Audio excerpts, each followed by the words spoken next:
At 62, Maria Santiago was no stranger to hardship.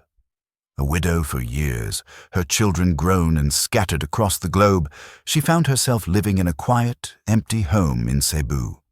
But then, a chance encounter online changed everything. A message from a man, claiming to be a Filipino-Australian, promised a fresh start, a second chance at love. In a moment of longing and loneliness, Maria sold everything, her family home, her savings, and boarded a flight to Australia, hoping to meet the man of her dreams. What she didn't know was that this decision would lead her into a web of deception and betrayal so deep it would shatter her life forever. Filipina grandma sold everything to meet lover in Australia. But was it love or a deadly trap? Maria Santiago sat alone in her living room, the hum of the fan the only sound breaking the oppressive silence. She stared at the photographs that lined the wall, pictures of her 5 children, their weddings, graduations, and holidays. Each photo was a snapshot of a life she once shared, a life now distant. In the corner of the room, a clock ticked loudly, marking the passage of time that seemed to stretch endlessly. It was late afternoon, but the light was dim, the shadows long, as though the room itself was settling into the melancholy that had taken over her heart. Her eyes lingered on a photo of Antonio, her late husband, holding their firstborn son. He had been her everything. A hard-working man, a jeepney driver who never complained, who always came home with a smile despite the long hours and the struggles. Together, they built a life in the vibrant, bustling streets of Cebu City, their love a constant anchor amidst the chaos of their world. Their small home, filled with the laughter of 5 children and the smell of sizzling adobo, had once been a sanctuary. But now the walls were bare. The sounds that used to echo through the rooms silenced, replaced by a stillness that seemed to suffocate her.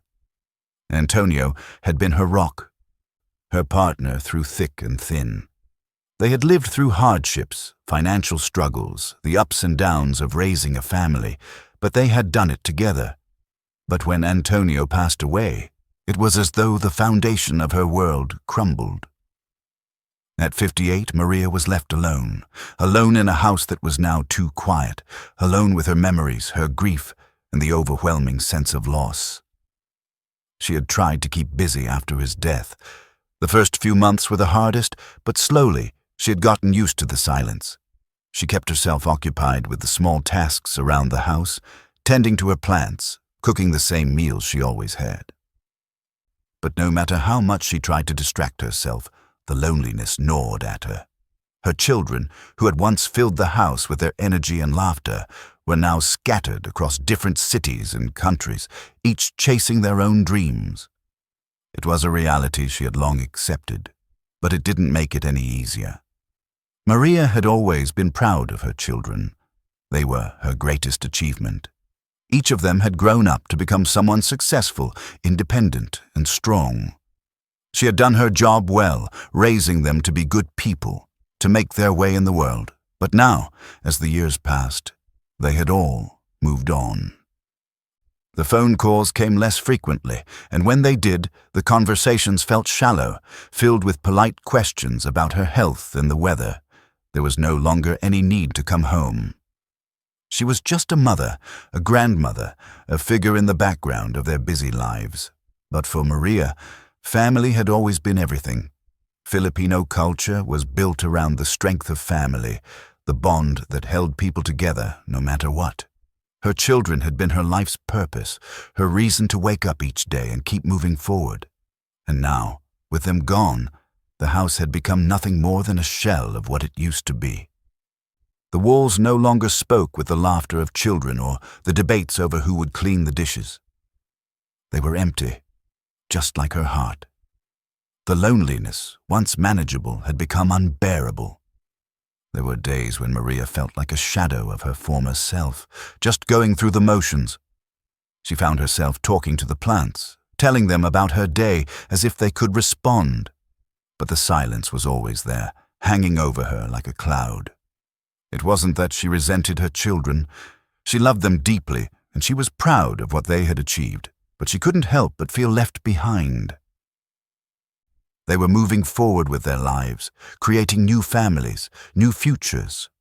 And here she was, stuck in a quiet house, surrounded by memories. She wasn't sure who she was anymore. She wasn't just a mother or a grandmother now.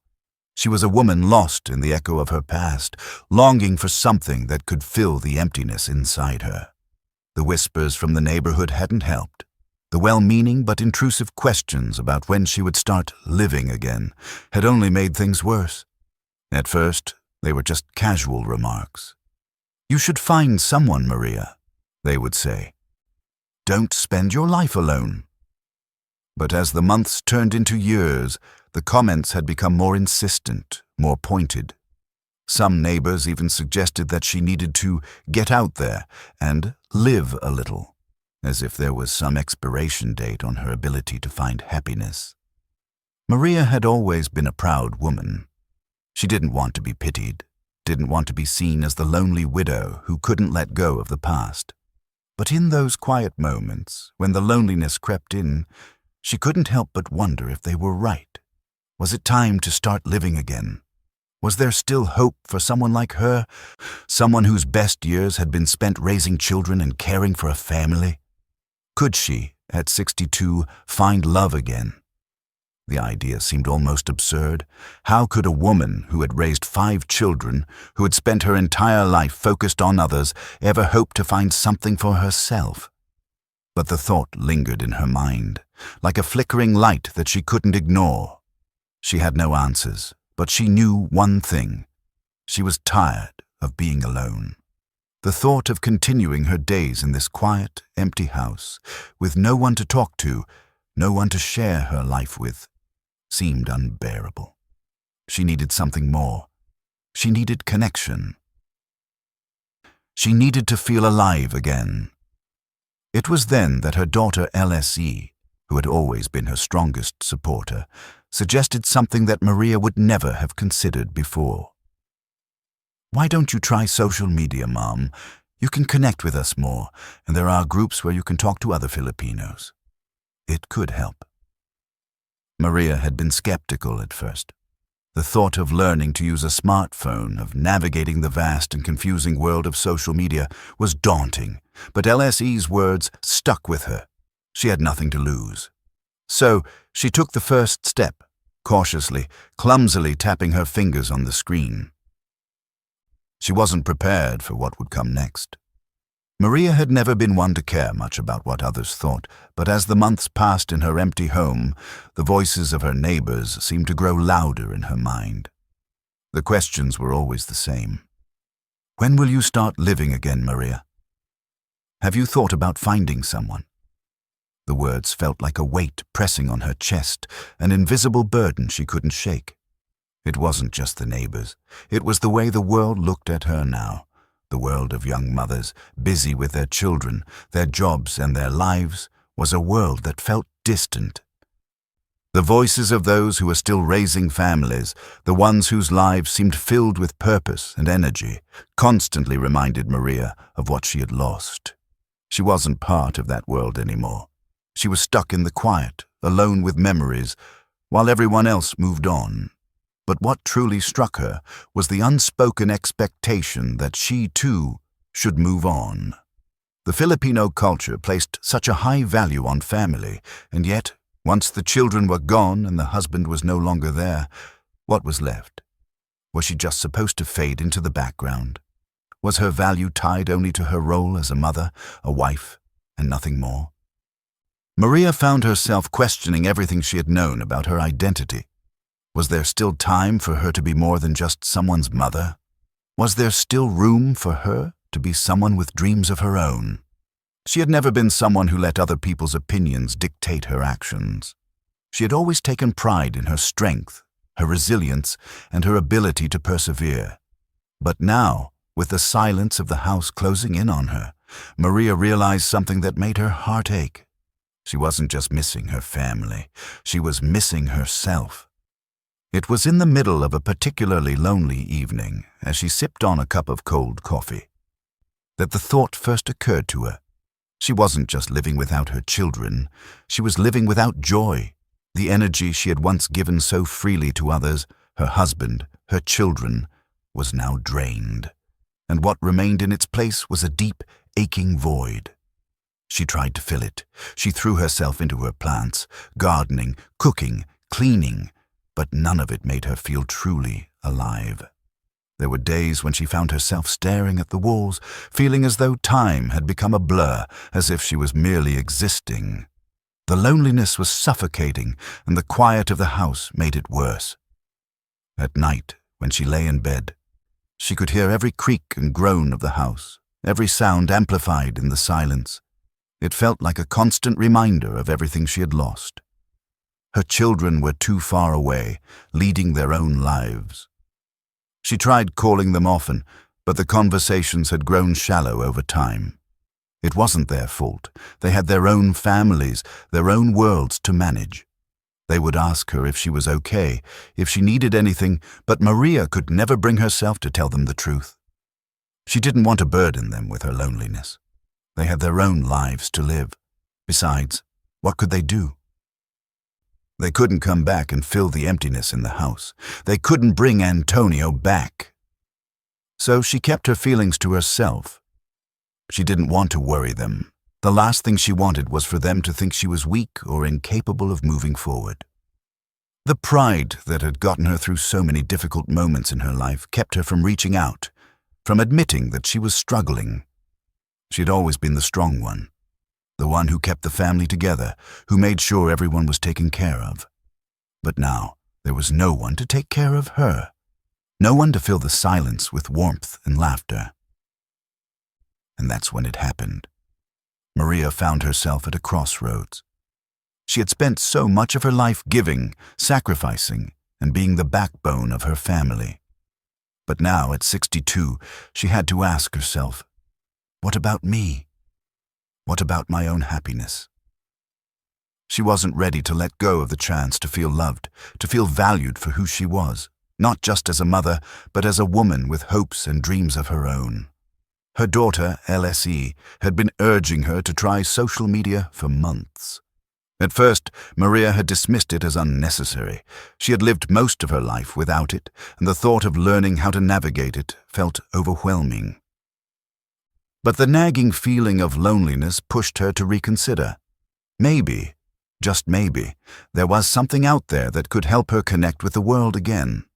And so, one afternoon, with a sense of both reluctance and curiosity, Maria picked up her daughter's old smartphone and logged into social media. The screen flickered to life, and for a moment, Maria stared at the new world in front of her. It felt alien. The swiping, the endless posts, the endless faces of people she didn't know. But then, she clicked on a Filipino expat group that LSE had suggested. She wasn't sure what she was expecting, but it was a start. It wasn't long before Maria began scrolling through the posts. Some were simple updates about people's lives, what they were eating, where they had been, what their children were doing. Others were more personal, with people sharing stories of homesickness, of missing their families back in the Philippines. She felt a strange sense of connection with these strangers, people who understood her, even though she had never met them. She wasn't alone in this feeling, she realized. There were others who felt just like her, others who were living far from home, yearning for the comfort of familiar faces and familiar places. Maria lingered in the background at first, simply reading the posts, absorbing the stories. It was comforting in a way. But then she found herself responding to a few comments, offering words of encouragement. She started to see that there was a community here, one that, while virtual, was real in its own way. She wasn't just an old widow anymore. She was someone with a voice, someone whose experiences and feelings mattered. But it was one post that truly changed everything. A man named Miguel had commented on a picture she posted of her homemade adobo. His comment was simple but personal. "Your adobo looks just like my grandmother's. I miss home-cooked Filipino meals so much." Maria's heart skipped a beat. He wasn't just commenting on her food. He was sharing something personal with her. They were speaking the same language, both in food and in their shared longing for their homeland. Miguel's comment turned into a private message. It was friendly at first. He asked about her family, about her life in Cebu. They talked about the weather, the food, and slowly the conversation deepened. His words were warm, understanding. He spoke of his struggles as a Filipino living abroad, his failed marriage, and his longing for connection. Maria found herself drawn to him, not just because of the words he said, but because of the way he made her feel, heard, seen, not just as a mother or a grandmother, but as a woman. For the first time in a long while, Maria felt something stir inside her, hope, excitement, maybe even the possibility of love. And as the days passed, the messages between Maria and Miguel grew more frequent, more personal. She had found someone who understood her, someone who seemed to care.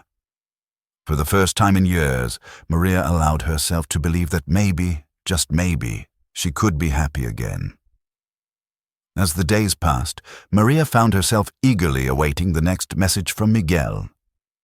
His words were like a balm to her soul, soothing the ache of loneliness that had gnawed at her for so long. What began as a casual exchange of pleasantries quickly blossomed into deeper conversations, ones that stretched late into the night.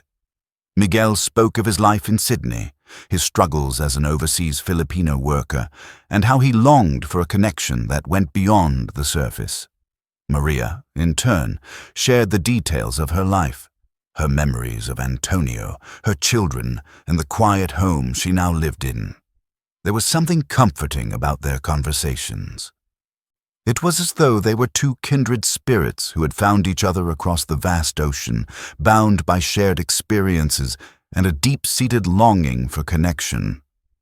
Miguel's attentiveness was something Maria had not experienced in a long time. His messages weren't just words on a screen. They were a lifeline, a thread that connected her to the world beyond her home. He remembered small details about her life, how she liked her mangoes with a sprinkle of salt, the way she described her favorite childhood memory, the way she laughed when she talked about Antonio's cooking disasters.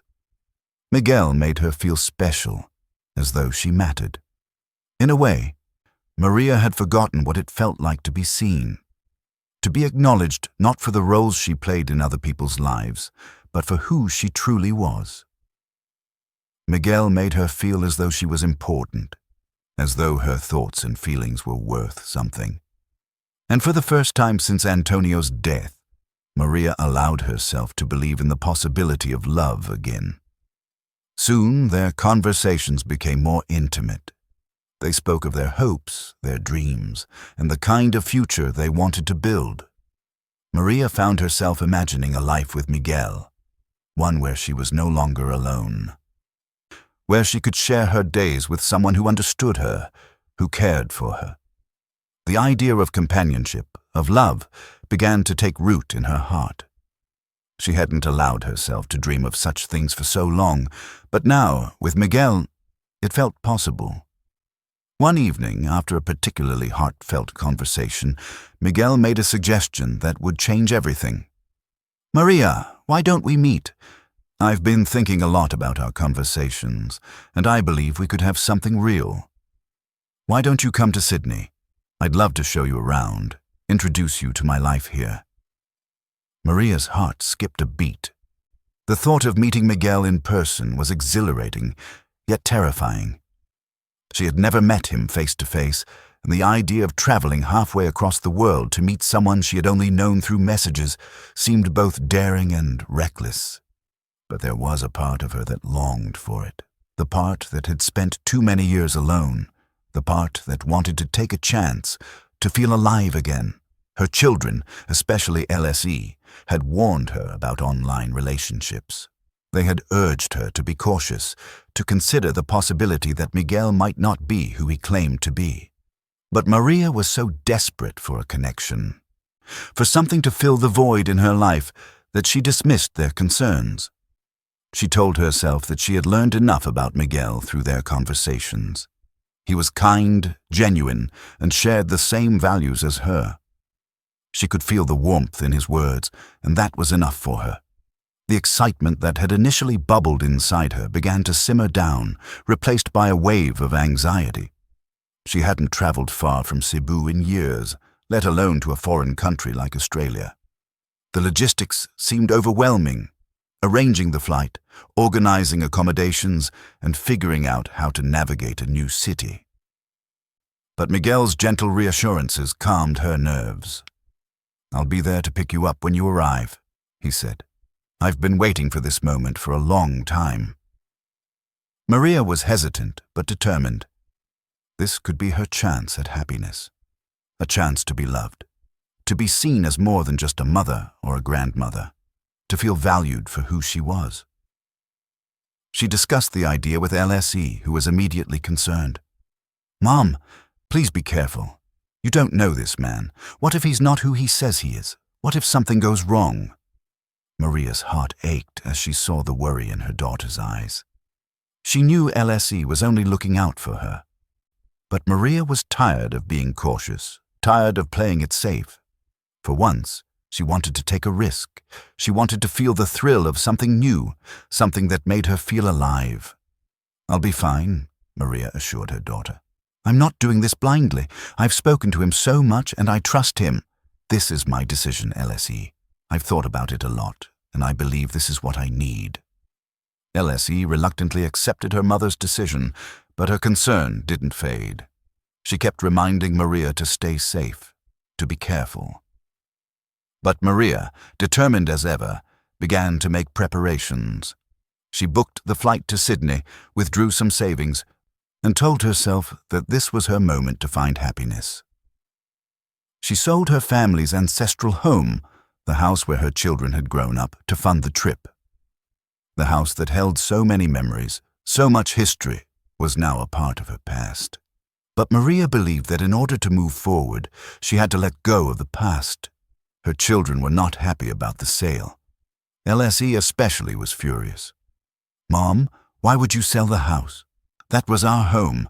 It's all we have left of Dad and everything we built together," she said, her voice tight with emotion. "Please, just be careful." But Maria stood firm.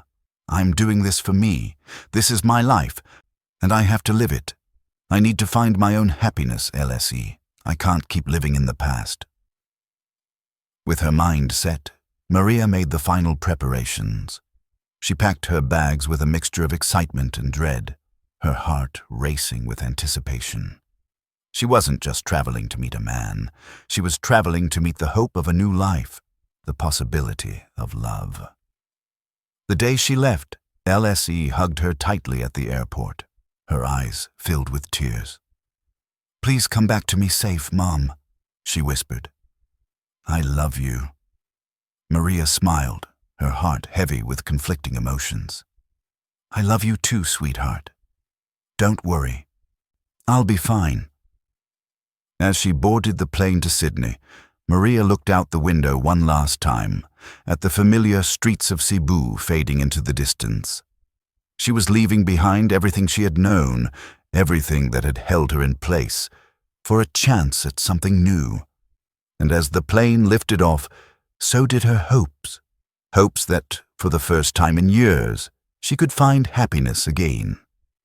But little did Maria know, the journey she was about to embark on would lead her into a nightmare, one that would shatter her trust and change her life forever. Maria's heart raced as the plane descended into Sydney, the sprawling city below a blur of lights. She had never felt so alive. The anticipation that had been building for months now surged through her veins, making every second feel like a moment of destiny. This was the beginning of something new, something hopeful. She had left behind the silence of her home, the weight of loneliness, and now she was stepping into a future filled with promise. Miguel had promised to meet her at the airport. He had been warm and affectionate in their online conversations, and the idea of finally seeing him in person filled Maria with excitement. She had imagined this moment countless times. Miguel waiting for her with a smile, ready to welcome her with open arms. As she walked through the arrivals gate, her eyes searched the crowd, her heart skipping with every step. She scanned the sea of unfamiliar faces, wondering if Miguel would be easy to spot. Would he look like the man she had come to know through her messages? Would his smile be as warm as she had imagined? And then she saw him. A man, tall and smiling, his face familiar but not quite the way she had pictured him. He was holding a sign with her name on it, his expression welcoming. Maria felt her pulse quicken as she approached him, her heart swelling with joy, but as she drew closer, something shifted. It wasn't the man she had imagined. His smile, though genuine, didn't reach his eyes in the same way it had in their video calls. He was friendly, but there was a slight distance in his demeanor that Maria couldn't quite place. She brushed it off as first meeting awkwardness, but a small voice in the back of her mind began to whisper doubts. "Maria," the man said, extending his hand. "I'm Dylan. Welcome to Sydney." Her heart sank for just a moment. The name was wrong. In all their conversations, Miguel had introduced himself by a different name. She tried to dismiss it. Perhaps it was just a mix-up, a mistake. But as the moment stretched on, her excitement began to fade, replaced by unease. Miguel, or Dylan as he now introduced himself, led her outside to a car. It wasn't the grand romantic scene she had envisioned. The car was modest, nothing like the comfortable home or life she had imagined sharing with him. The drive through the city was quiet, the streets unfamiliar, and the world outside seemed cold and distant. The bustling energy of Sydney felt foreign, as if she were moving further and further away from the dream she had built in her mind. They arrived at a modest motel, its faded sign flickering in the dusk light. Maria's stomach twisted. This wasn't the cozy apartment she had imagined.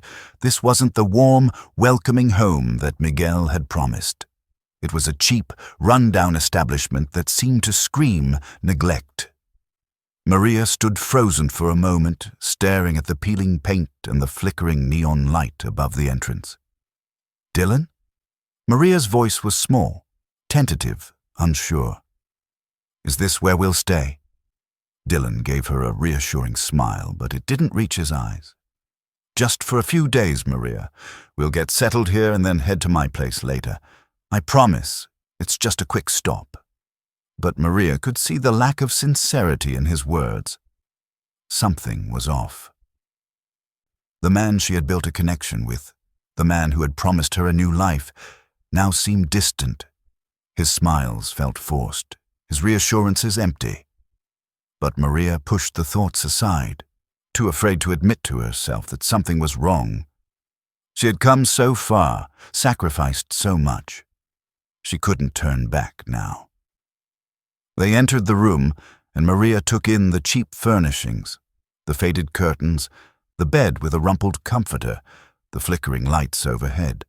It felt sterile, as if it had been thrown together without care. The once warm excitement that had filled Maria's chest began to fade, replaced by a cold emptiness. "I'm tired," Maria said, her voice soft. "It's been a long journey." "Of course," Dylan replied, his tone still polite but distant. "Get some rest. I'll be right here." Maria nodded, trying to smile, but inside she felt a gnawing unease. She couldn't shake the feeling that this wasn't how it was supposed to be. She had come to Australia believing in a dream, but now the dream was slipping through her fingers like sand. Later that night, as Maria lay on the uncomfortable bed, her thoughts raced. She had been so sure of Dylan, of the future they would build together. But now, lying in a strange motel room, she felt lost. The warmth and connection that had seemed so real online now felt like an illusion. The promises, the sweet words, they were fading, replaced by the cold reality of the man in front of her. As the hours stretched on, Maria tried to convince herself that she was overreacting, that the awkwardness she felt was just nerves, the unfamiliar surroundings playing tricks on her. But deep down, a small voice told her to be cautious. It told her that things weren't as they seemed. But what could she do now? She had already invested so much, emotionally, financially. Her family was miles away, and all she had left were the dreams of love and companionship that had led her here. The next day, Maria awoke to a sense of dread. Dylan was different, distant, colder, as if the warm, loving man she had connected with online had disappeared overnight. He seemed preoccupied, distracted, almost as though he was waiting for something. "I'm going to meet some friends later," he said, his tone curt. "You should relax here, okay?" Maria nodded, feeling a pang of discomfort in her chest. It wasn't just the motel or the strange atmosphere. It was Dylan. He was no longer the man she had fallen for. He was someone else. The kindness had evaporated, replaced by a cold indifference. Hours passed, and Maria sat in the room trying to ignore the growing sense of unease.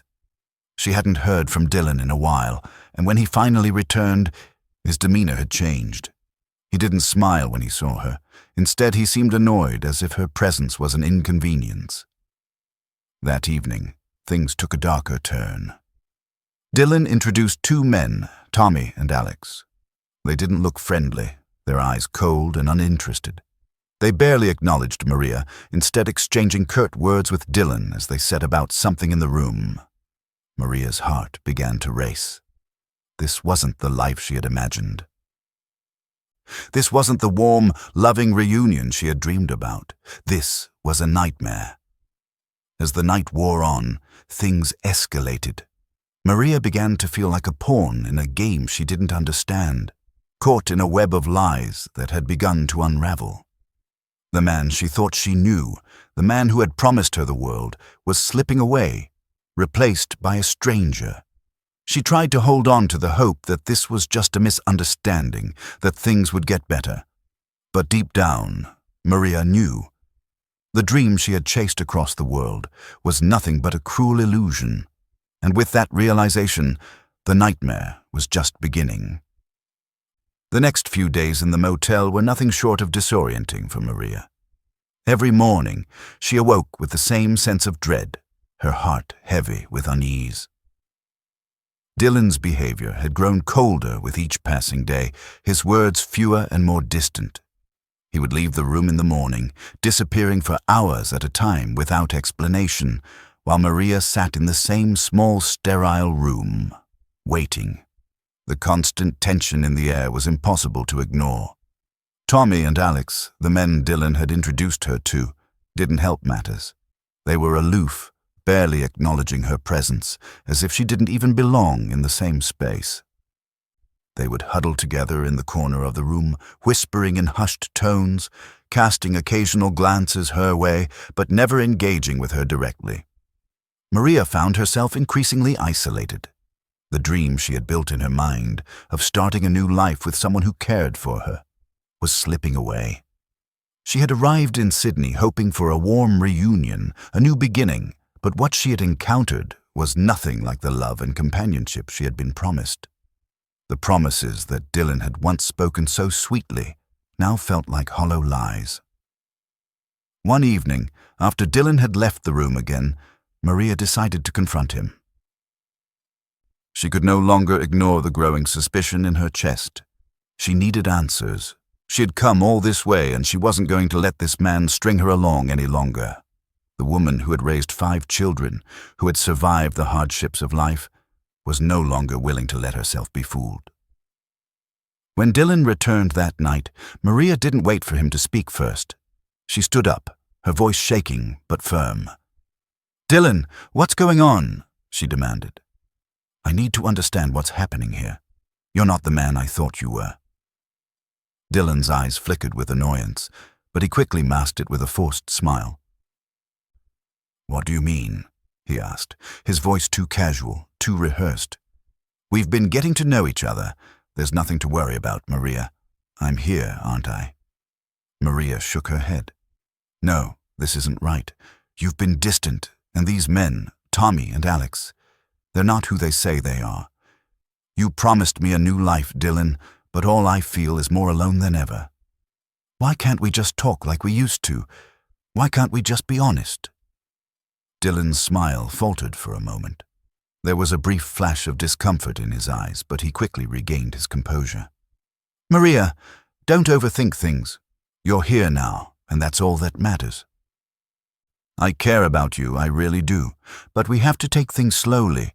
It's been a long time since I've had someone I could trust. I just need time."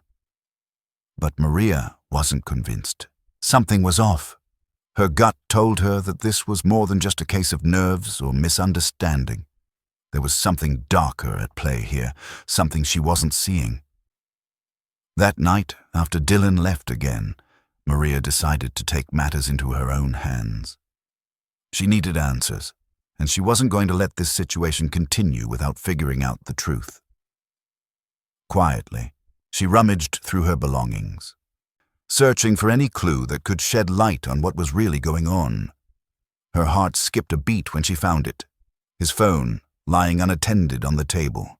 It was locked, but something in Maria told her this was her only chance. She hesitated for a moment, then, with trembling hands, she swiped the screen. To her surprise, it unlocked. The information on the phone was a revelation. She scrolled through his messages, her eyes widening with every new detail. There were messages that didn't make sense. Chats with Tommy and Alex, discussing plans that seemed suspicious. "She's getting too close," one message read. "We need to make sure she doesn't find out." Another message mentioned a large sum of money. Maria's head spun. What was this? What had she gotten herself into? But it wasn't just the messages. There were also photos. Photos of her taken without her knowledge. She felt a cold shiver run down her spine. The photos were taken from behind, capturing moments when she wasn't paying attention, when she thought she was alone. Maria's heart pounded in her chest as the realization hit her. This wasn't just some misunderstanding. She wasn't in a relationship with a man who cared for her. She was the target of an elaborate scam. Dylan wasn't his real name. In fact, it wasn't even close. This was all part of a much larger operation, one designed to manipulate her, to exploit her vulnerabilities. Her hands shook as she put the phone back down, the weight of the truth crashing down on her. Everything she had believed about this man, about their connection, was a lie. Dylan, the charming Filipino-Australian construction supervisor who had promised her love, was a fabricated identity. And the two men who had been lurking in the background, the ones who had barely spoken to her, were complicit in the scheme. The truth was more horrifying than she could have ever imagined. This wasn't love. This was a scam, a trap. Maria had fallen into a web of deception so intricate that she couldn't even begin to understand it. And now, she was caught in it. The next few hours were a blur. Maria felt as though the ground had been ripped from beneath her. She wanted to confront Dylan immediately, to demand answers, but a voice inside her warned her not to. She didn't know who she could trust. The people she had let into her life were the very ones who had used her, exploited her loneliness and her desire for connection. Maria lay in bed that night, unable to sleep, the weight of the situation pressing down on her. She had come to Sydney looking for love, for a second chance at happiness. Instead, she had found betrayal, manipulation, and a nightmare that she couldn't escape. The next day, Maria knew she had to act. She needed to get out, to escape before it was too late. But the walls were closing in. She didn't know who to turn to, who to trust. Dylan's hold on her was stronger than she had realized, and as the hours passed, Maria felt more and more trapped. Maria couldn't sit still. The fear, the anger, and the overwhelming sense of betrayal surged within her, gnawing at her every thought. She paced the small motel room, her mind racing with everything she had uncovered. Dylan, the man who had made her feel seen, understood, loved, was nothing but a lie. The gentle, caring words, the promises of a future together, were all part of a carefully orchestrated deception. And now she was caught in the middle of a scheme far bigger than she could have imagined. She had hoped to find a new beginning in Sydney. She had sold her family home, drained her savings, and left everything behind in the hope of finding love. But now, all she had left was a shattered heart and a dwindling sense of self-worth. The realization hit her hard. Dylan didn't care about her. He didn't love her. She was just another victim, another pawn in a well-planned romance scam. The messages, the phone calls, the promises. They had all been designed to draw her in, to make her believe in something real. And it had worked. Maria had allowed herself to believe in the fantasy, to believe that she was worthy of love, that her lonely years could finally be filled with companionship. But it had all been a lie. Now, as Maria stood there, clutching her phone, the true horror of the situation began to settle in. The photo of her that had been taken without her knowledge was a chilling reminder that she was being watched. Dylan, Tommy, and Alex knew everything about her, her hopes, her fears, her weaknesses, and they had used that knowledge to manipulate her. Maria felt a deep sense of shame. How could she have been so naive? How could she have fallen for this? She had spent her whole life raising children, surviving the death of her husband, and now, at the end of it all, she was the victim of a scam. A fool. Her self-doubt was overwhelming, and she fought back tears as the weight of the betrayal sank deeper. But she knew she couldn't stay there any longer. She had to leave. She had to get out of this web before it was too late. Maria had been so focused on finding love again that she had failed to see the warning signs. Her children had warned her. LSE had tried to tell her to be cautious, but Maria had dismissed those warnings, convinced that this was her chance for a fresh start. Now it was too late for regrets. She had to act. Maria moved quickly, gathering her things with shaking hands. She needed to leave, but where would she go? She couldn't trust Dylan. She couldn't trust anyone in that room. The desperation in her chest was overwhelming, but she forced herself to think clearly. She needed to get back to the airport. If she could get to the airport, she could find a way home. She could figure out how to get back to Cebu and away from this nightmare. But as she rushed to pack her things, the door to the motel room creaked open. Maria froze, her heart skipping a beat. Dylan walked in, his eyes scanning the room before settling on her. There was something different in his expression, a coldness that hadn't been there before. His demeanor had shifted from the charming man she had once known to a stranger, someone she couldn't recognize. "What are you doing, Maria?" Dylan asked, his voice laced with irritation. "You can't just leave like this. We still have time to work things out." Maria's pulse raced. She could see the anger behind his words, the growing tension in his posture. She was trapped. She had to get out, but Dylan's presence felt suffocating, like a noose tightening around her. "I'm leaving," Maria said, her voice trembling but firm. "I know what you've been doing. I know who you really are." Dylan's face hardened, and for a moment, he didn't speak. The silence between them was thick, charged with the weight of the truth. Then, with a cold smirk, he stepped forward. "Maria, you're not going anywhere," he said, his voice low and dangerous. "You've given me everything.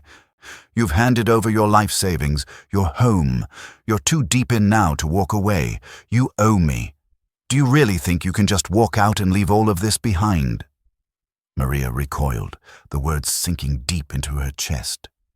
"You've used me," she whispered, her voice breaking. "You lied to me. You don't love me. You never did." Dylan's smirk widened into something crueler, darker. "Love? You think this was about love?" "No, Maria. This was about money, and you gave it to me willingly.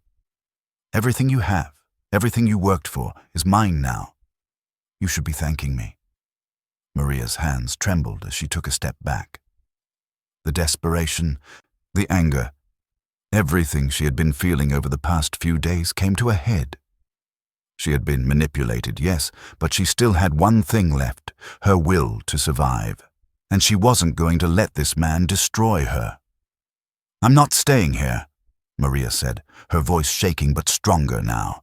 "I'll go to the police. I'll make sure you pay for what you've done." Dylan's smile faltered for a split second, but it was all Maria needed. She turned quickly, rushing toward the door, but before she could reach the handle, Dylan lunged at her, grabbing her by the arm with an iron grip. "You think you can leave me?" Dylan hissed, his voice venomous. "You're not going anywhere, Maria, not until I say so." Maria screamed, struggling to free herself from his hold. Panic surged through her as she fought against him, her heart racing.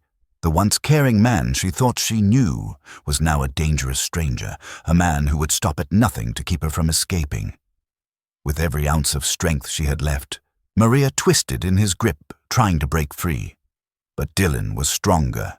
In a moment of sheer desperation, he shoved her backward. Maria stumbled and fell to the floor, crashing into the small table beside the bed. The force of the impact left her dazed, but she quickly scrambled to her feet, only to be faced with Dylan's cold, menacing stare. "You'll regret this," he spat. "You think you're going to walk away from me? You're wrong." Before Maria could react, Dylan's fist swung through the air, striking her across the face with brutal force. The world around her spun as the pain radiated through her skull. She tried to stand, to fight back, but her body betrayed her. The last thing Maria saw before everything went black was Dylan's cruel smile. Maria awoke to the sharp pain in her head, the dull throb of her swollen face, and the overwhelming sensation of confusion. Her body felt heavy, sluggish, as if it was weighed down by an invisible force. She blinked several times, trying to clear the fog that clouded her mind. The motel room around her was blurry, the walls seemed to close in, and for a moment she didn't know where she was. As her senses began to return, the reality of the situation hit her like a wave. Her cheek was throbbing where Dylan had struck her, and the taste of blood lingered in her mouth.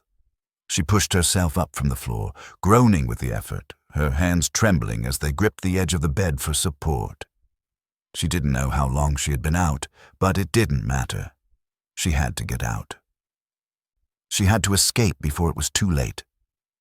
The room felt suffocating, as if it were closing in around her, and the realization hit hard. Dylan wasn't going to let her go. The kindness she had once believed in was gone, replaced by the cold, cruel mask of a man who had only seen her as a means to an end. The lie had gone too far, and now, in the aftermath, Maria felt utterly helpless. She had trusted him. She had put her faith in him when she was at her most vulnerable. And now she was paying the price for it. Her head swam as she stood, but she forced herself to focus. She had to leave. If she stayed, there was no telling what Dylan and his partners, Tommy and Alex, would do next. Maria stumbled toward the door, but before she could reach the handle, she heard the sound of footsteps in the hallway. Panic surged through her, and she froze. Dylan! He was coming back. Maria's heart pounded in her chest as the footsteps drew closer, and she quickly scanned the room for any way to escape. The window was small and barely opened. The only means of escape was through the door. But if she opened it now, Dylan would catch her. She had no choice but to hide. In a desperate move, Maria ducked behind the bed, her body trembling from the fear and pain coursing through her. She could hear Dylan's voice through the thin walls, his tone calm, as if nothing was amiss. "I'll be back soon," he called out, and then there was a knock at the door. The men he had introduced as his friends, Tommy and Alex, entered. Maria's blood ran cold. "Everything's set for tonight," Tommy said. "We're going to clean up the last bit and move on to the next one." Maria's breath caught in her throat as she heard their words. They weren't just after her. They had done this before, and they would do it again. They had used her to get what they wanted. And now they were planning to move on to another victim. She had to act fast. Her eyes darted around the room and her mind raced. She couldn't let them leave with her money, her identity, her life. They had already taken so much from her, her trust, her future, her dignity, and now she had to take control. Her mind was made up. Maria's hands shook as she crawled toward the door, as quietly as possible. She could hear Tommy and Alex talking outside, their voices too close for comfort. Her fingers gripped the doorknob, her breath held tight in her chest as she steeled herself for what was about to come. She needed to get out, no matter the cost. With a final burst of courage, she flung the door open, the element of surprise her only advantage. She barely heard the men's startled exclamations as she ran. The motel was dark, the hallway eerily quiet, but Maria's instincts guided her forward. She could hear them behind her, shouting, rushing to catch up. But she kept running, her heart pounding as adrenaline surged through her body. The sound of their footsteps grew louder. They were gaining on her. But Maria wouldn't stop. She couldn't stop. The door at the end of the hallway was her only hope. An exit. As she neared it, she pushed it open with all her strength and burst out into the cool night air. For a moment, she felt a brief sense of freedom. She was outside, away from them, away from the nightmare she had walked into. But it didn't last. Dylan's voice rang out behind her, frantic and angry. "You're not going anywhere, Maria." Maria didn't look back. She couldn't afford to. She kept running, her feet pounding against the pavement, her breath ragged as she sprinted through the unfamiliar streets of Sydney. She didn't know where she was going, only that she had to keep moving. She had no money, no phone, no way of contacting anyone. She had nothing but the clothes on her back and the strength of her determination. She ran for what felt like hours, her legs aching, her chest tight with fear, but she didn't stop. The sound of Dylan's voice grew fainter, and soon she found herself standing at the edge of a busy street, the lights of the city a blur around her. For the first time in days, Maria allowed herself to breathe. She was free.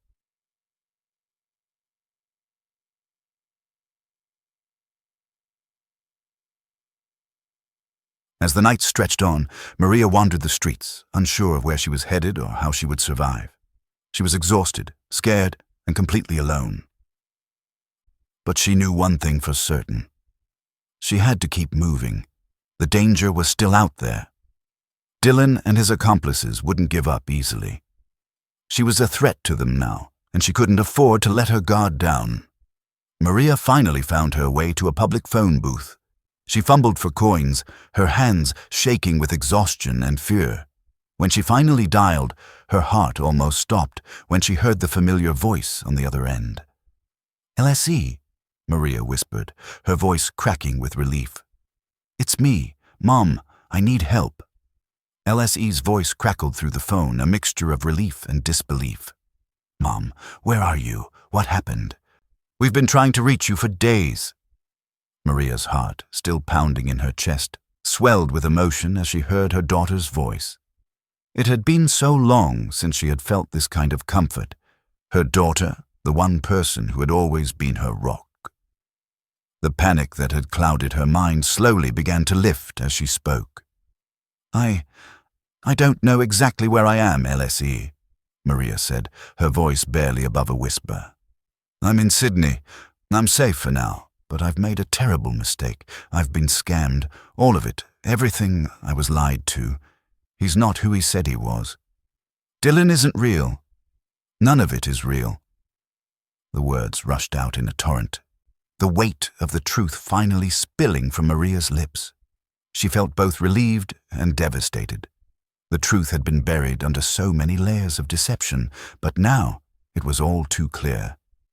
Dylan wasn't the man she had dreamed of. He wasn't the caring, attentive person who had shared her thoughts and hopes. He was a predator, and she had walked right into his trap. LSE's voice shook with emotion. "Mom, no. I told you to be careful. I knew something was wrong. I knew you were too trusting. Please, tell me you're okay. Please, just come home. Please, let me help you." Tears welled up in Maria's eyes as she sat on the cold pavement. "I'm sorry. LSE, I never meant to put you through this. I didn't want to worry you. I thought I could handle it on my own. I just wanted to feel loved again. I wanted to believe that I could start over."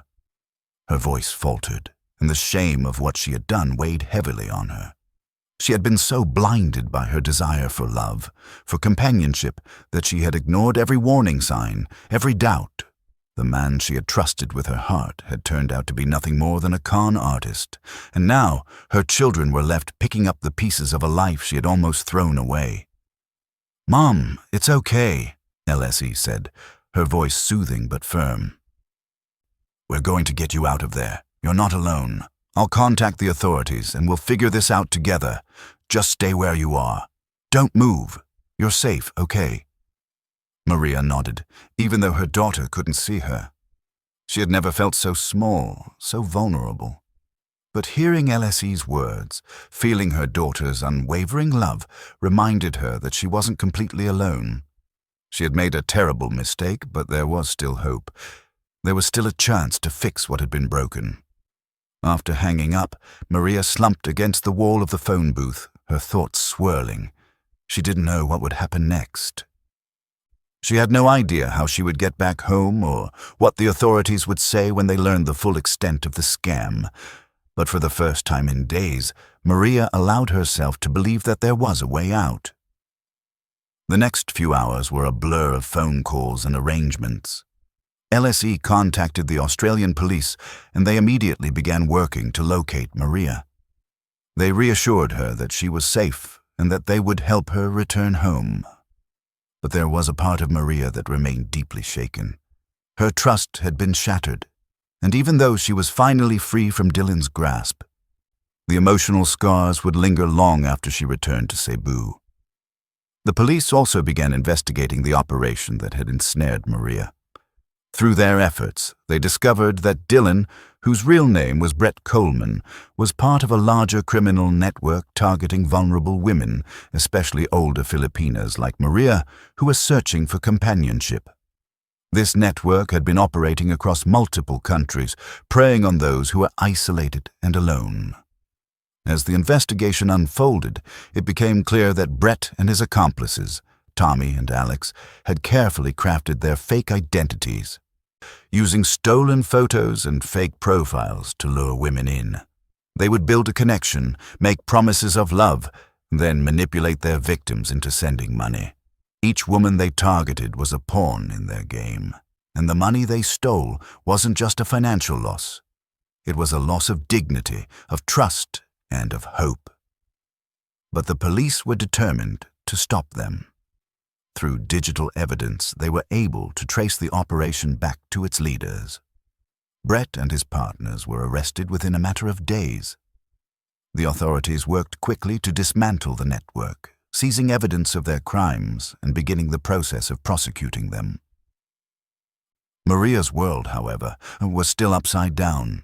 She had no desire for vengeance, only for healing. She didn't want to focus on what had been taken from her, but rather on how she could rebuild what she still had left. She stayed in Sydney for a few more days, staying with a friend of a friend who helped her get her bearings. Every call she made back home to her children felt like a small step toward reclaiming her life. Slowly, she began to piece together the reality of what had happened. It was painful, but it also forced her to reckon with the truth. She had been vulnerable, yes, but she had also learned something about herself in the process. When she finally boarded the flight back to Cebu, Maria felt a deep sense of relief. She was returning home, not just physically, but emotionally. The burden of the lies, the shame, the betrayal. She would leave them behind. She would start over, but this time she would do it with her eyes wide open. Maria arrived back in Cebu to a warm welcome from her children. LSE, her voice choked with emotion, was waiting for her at the airport. "Mom, I'm so glad you're safe," she said, holding her tightly. "I've missed you." Maria could only nod, her heart swelling with love. She knew that her journey wasn't over, that there would be scars from this ordeal, but she also knew that her family was her strength. And while she would never forget the painful lessons learned from her experience, Maria was ready to rebuild. This time, with a new understanding of herself, of love, and of trust. Back in Cebu, the weight of Maria's ordeal slowly began to lift, but the scars would remain, both physically and emotionally. The trauma of being deceived, manipulated, and betrayed haunted her. The dreams of love that had once seemed so real now felt like distant, painful memories. Yet, as she looked at the faces of her children, she began to understand that her story wasn't over. It was merely a chapter she had to close in order to start a new one. Maria spent the first few weeks after her return focusing on her family. Her children, especially LSE, rallied around her, offering their unwavering support. They knew their mother had been through an unimaginable ordeal, and they weren't going to let her go through the healing process alone. Slowly, the pain of the past began to fade, replaced by the warmth of being home. But healing was never simple. Maria struggled with feelings of shame and guilt. Convinced that she had let herself down, how could she, a woman who had always been so strong, have fallen for such a cruel deception? The answers didn't come easily. There was no one moment when the hurt lifted. Instead, it was a slow, steady process of rediscovering her strength, her worth, and the lessons she had learned. One evening, as Maria sat alone in the living room, her eyes wandered to the framed family photos on the wall. She saw herself in the pictures, a younger, more vibrant woman surrounded by her children, her husband, and a future filled with hope. But she also saw the woman she had become after Antonio's death, stronger in some ways, but fragile in others. The loss of her husband had taken its toll, but it hadn't defined her. This scam, this betrayal, it didn't define her either. Her journey wasn't just about recovering from what had been stolen. It was about reclaiming her life, piece by piece. She had survived much harder battles in the past, and she would survive this one too. In the months that followed, Maria began to attend therapy to work through the emotional trauma of the scam. It wasn't easy. Some days, the pain felt unbearable. She couldn't shake the images of Dylan. No. Brett, and the lies he had spun.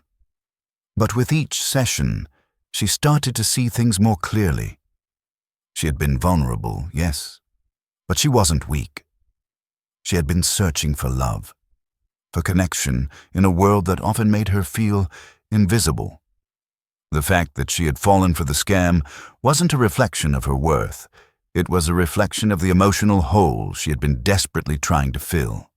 Her therapist helped her understand that loneliness, especially after losing a partner, can cloud one's judgment. It wasn't about being naive. It was about being human. And humans, no matter how strong, need connection, need affection, need companionship. It was a reminder that her vulnerability was not her fault. It was part of the human experience. One day, after a particularly healing therapy session, Maria sat down with LSE and her other children. She needed to share what she had learned. "I was hurt, yes," she began, her voice calm but resolute. "But I have learned that I am not defined by the mistakes I've made or the things that have happened to me. I am more than the pain. And I want you to know that I'm healing and I'm strong enough to move forward." LSE, who had been her greatest support, nodded and hugged her tightly. "We're so proud of you, Mom. You've always been strong. We know you're going to be okay, but we'll be here for you every step of the way." Maria smiled through her tears, her heart full. She realized, for the first time, that she didn't need anyone to save her. She had saved herself, and now she could move forward with a new understanding of what it meant to love and to protect herself in the process. The next few weeks were filled with small but significant steps. Maria reconnected with old friends, some of whom had also experienced loss and loneliness, and together they supported one another. She found strength in the shared stories of resilience and survival. Slowly, she began to feel like herself again, not the woman who had been deceived, but the woman who had risen from the ashes of her own pain. Maria also became involved in local community initiatives, speaking out about the dangers of online scams and sharing her experience with others. She used her story as a warning to others, hoping to prevent other women from falling into the same trap. Her voice, once filled with uncertainty, now carried the weight of experience and strength. Her children were proud of her, and so was she. She had come so far. She had gone from being a woman consumed by loneliness to someone who had found healing, purpose, and, most importantly, herself. Maria's life, while forever chained by the betrayal she had experienced, was not over. If anything, it had become richer, more meaningful. She had learned to set boundaries, to value herself more, and to recognize her own worth. She no longer saw herself as just a mother or a grandmother, defined by her past.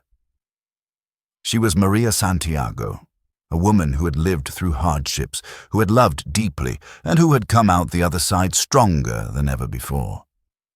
It wasn't the life she had envisioned when she first set out to find love, but it was her life. And it was enough. Her journey had taught her that love wasn't something to be searched for desperately. It was something that could be found within, in the relationships she had already built with her children, her friends, and most importantly, herself. She was no longer defined by what she had lost, but by what she had gained. Her resilience, her courage, and her capacity for love had been tested, and she had passed with grace. Maria's story was not one of failure. It was one of survival, of rebirth, and of a woman who had learned that love, in all its forms, begins with loving oneself first. And as the years went by, Maria continued to build her life on the foundation of strength, healing, and love. She was no longer a victim of betrayal, but a survivor, one who had taken back control of her life and embraced the future with an open heart.